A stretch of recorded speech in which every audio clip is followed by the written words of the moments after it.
What if everything you've been shown about Africa was misleading? Not just incomplete, but fundamentally distorted for over 500 years. The way the world sees Africa has been shaped by maps, history, and narratives that don't tell the full story.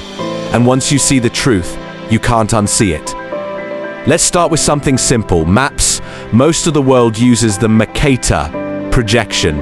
It was created in 1569 for navigation, not accuracy, to preserve direction.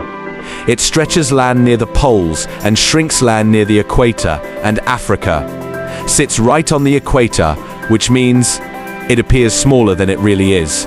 Africa is not small, it is enormous. You could fit the United States, China, India, and most of Europe inside Africa, and still have space left. Africa covers about 30 million square kilometers. It is the second largest continent on Earth, yet most maps make it look comparable to Greenland, which is actually 14 times smaller. But misunderstanding Africa didn't start with maps. It was reinforced during the scramble for Africa. European powers divided the continent with little regard for existing cultures, languages, or borders. Artificial boundaries were drawn, often splitting ethnic groups across countries or forcing rival groups. Together, these borders still exist today, and many modern conflicts trace back to that period.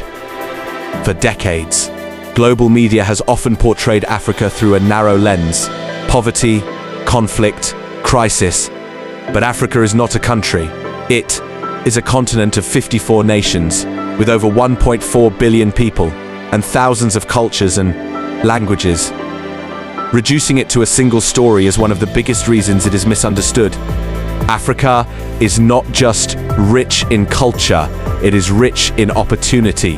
By 2050, Africa's population is expected to reach 2.5 billion, making it the fastest growing continent.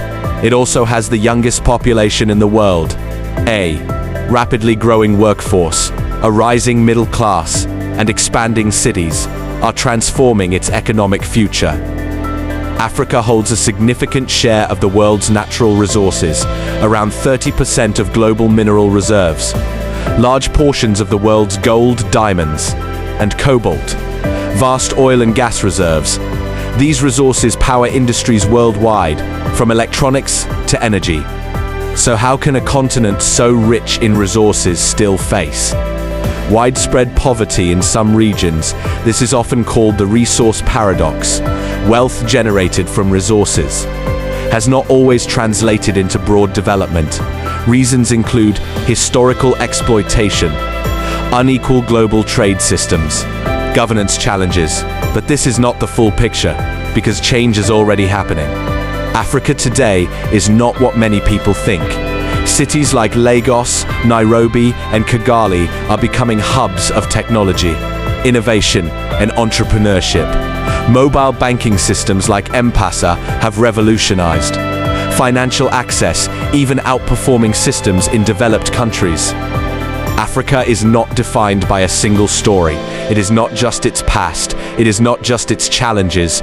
It is a continent of scale, diversity, and potential that has been misunderstood for centuries. And first step to changing that is seeing it clearly. If this changed how you see the world, subscribe to our channel, like the video, drop your comment about it, and share it with your friends, because some of the biggest truths are hidden in plain sight.